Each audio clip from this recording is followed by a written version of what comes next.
based on the fact that I'm running as a Republican that I disagree with you, and actually I don't. Forgive me. And that's one thing I want to point out is that when you think of the word Republican in New York City, a lot of connotations come to mind, some of them negative, probably more often than not negative in some communities.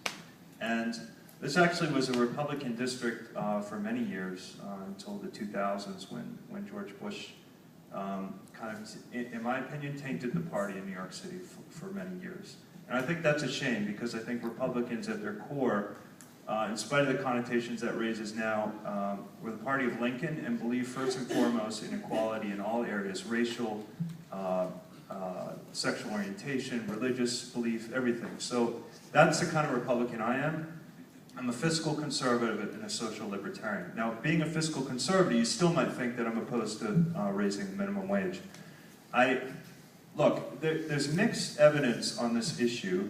I do have some economics training.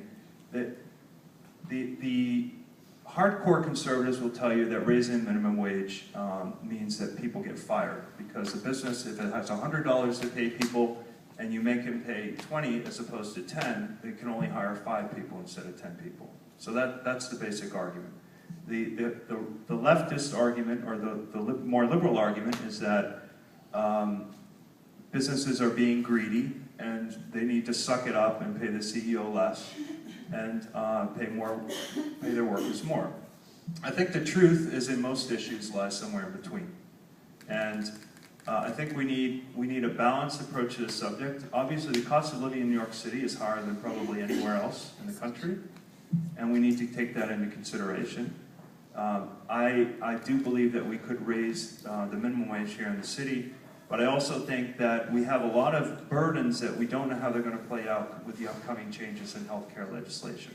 And that's going to provide some pretty hefty burdens on, well, I won't even call them burdens, some additional costs on small businesses that we need to see how they play out before we put a lot more additional costs on small businesses. I mean, small businesses owners are like you and me. I mean, a lot of us in this room are probably small business owners.